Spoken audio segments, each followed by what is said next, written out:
Hello friends, कैसे हैं आप सब? ये बताने के लिए कमेंट में जय श्री कृष्णा ज़रूर लिखें। फ्रेंड्स, क्या आप जानते हैं कि आपकी प्रेगनेंसी की शुरुआत पीरियड के पहले दिन से ही हो जाती है, क्योंकि पीरियड डेट के नेक्स्ट डे ही आपकी ओवरी से एक मैच्योर एग का जो है निर्माण उसी समय से शुरू हो जाता है।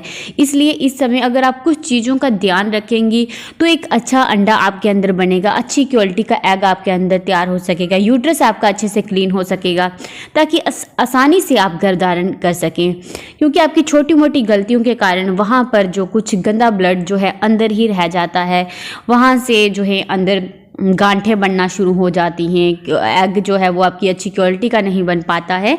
तो चलिए जानते हैं डिटेल में, लेकिन उससे पहले अगर आप स्पोर्ट दक्ष चैनल पर पहली बार हैं तो चैनल को सब्सक्राइब करके पास बनी बेल आइकन को भी प्रेस कर दें। और अगर वीडियो आपको हेल्पफुल लगता है तो प्लीज़ वीडियो को लाइक और शेयर भी ज़रूर करें।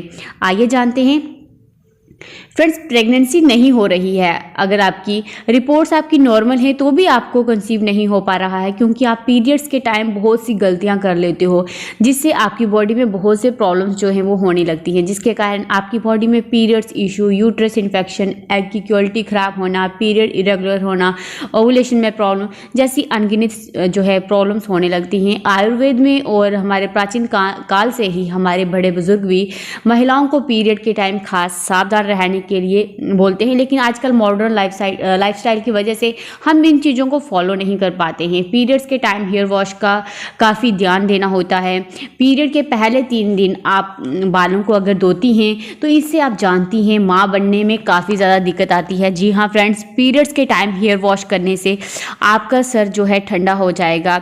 उस ठंडी ऊर्जा का आपको जो आपका गर्भाशय है उस पर वो भी संचारित होगा, गर्भाशय में वो ठंडी ऊर्जा संचारित होगी और फिर आपके गर्भाशय यानी यूट्रस कोल्ड हो जाएगा। और कोल्ड यूट्रस मतलब आप इनफर्टिलिटी के शिकार हो जाएंगे।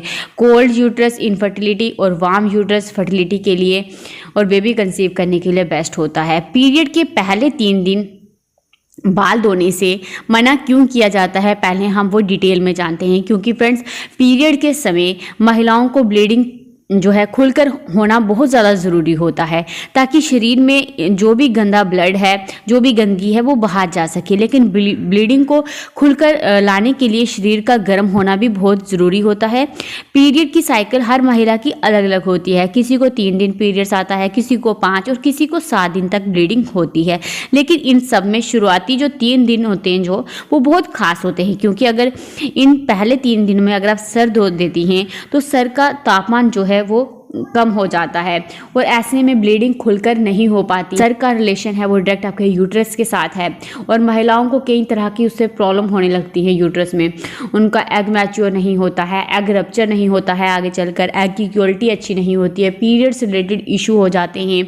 अगर आपके अंदर जो है प्रेगनेंसी हो चुकी है, यानी फर्टिलाइज जो है एग हो चुका है, एग और सेल का फर्टिलाइजेशन प्रॉपर तरीके से हो रहा है, लेकिन जब फर्टिलाइज एग आपका यूट्रस में पहुंचता है वहाँ पर इम्प्लांटेशन नहीं हो पाता है, बिकॉज यूट्रस में जो है प्रॉब्लम है, यूट्रस आपका कोल्ड है। पीरियड्स अगर खुलकर नहीं आते हैं तो जो ब्लड के थक्के हैं आपके, जो गांठों का रूप ले लेते हैं, क्योंकि अंदर जो गंदगी रह गई है तो उसकी वजह से आपके जो पीरियड्स तो खुलकर नहीं हुए तो जो पीछे पेंडिंग ब्लड रह जाता है वो थक्के और गांठों का रूप ले लेता है। ऐसे में यूट्रस इन्फेक्शन, फाइब्रॉइड, एंडोमेट्रियोसिस, पेट में दर्द जैसी प्रॉब्लम्स आपको होने लगती हैं। इसलिए पीरियड्स खुलकर आ सकें इसके लिए कोशिश करें कि पीरियड के आखिरी दिनों में सर को धोएं।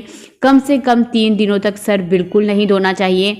तीसरे दिन अगर आप सर धोती भी हैं तो गुनगुने पानी का इस्तेमाल करें, क्योंकि ऐसा करने से ब्लड फ्लो आपका जो है ठीक रहेगा, इतनी प्रॉब्लम आपको फेस नहीं करनी पड़ेगी। और सर धोने के तुरंत बाद अजवाइन और दालचीनी की चाय बनाकर लें, खास करके सर्दियों में। और पीरियड के 5 दिन आप अजवाइन और दालचीनी की जो है ड्रिंक ले सकती हैं, और हो सके तो ओवुलेशन तक आप कंटिन्यू करें।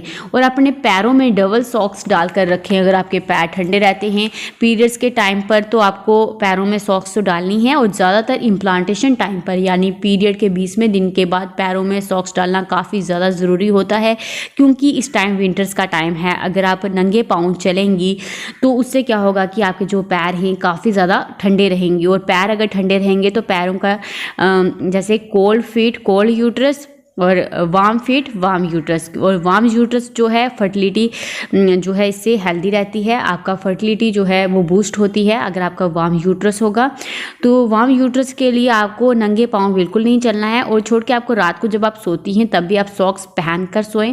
पैरों में सॉक्स डालना बहुत ज़्यादा ज़रूरी है ताकि आपके यूट्रस में जो है वो वार्म रह सके और वहाँ पर अच्छे से इम्प्लांटेशन हो सके। क्योंकि इम्प्लांटेशन होने के लिए जब आपका फर्टिलाइजेशन हो जाता है तो जो फर्टिलाइज एग इम्प्लांटेशन के दिनों में वहाँ पर इम्प्लांट होने के लिए जाता है, अगर वहाँ पर जो इन्वायरमेंट है यूट्रस का अगर वहाँ पर कोल्ड होगा तो वहाँ पर इम्प्लांटेशन नहीं हो पाएगा और आपके पीरियड्स आ जाएंगे। इसलिए अगर वहाँ पर उसको इन्वायरमेंट वार्म मिलता है, सूटेबल मिलता है, तो वो एग वहाँ पर जाकर इम्प्लांट हो जाएगा और आप कंसीव कर लेंगी। वार्म यूट्रस में फर्टिलाइज एग आसानी से चिपक जाता है, आसानी से इम्प्लांट हो जाता है।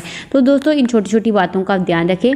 बस इस वीडियो में इतना ही, फिर मैं मिलती हूँ आपको एक और नई वीडियो के साथ। तब तक अपना खास ख्याल रखें। Thank you guys.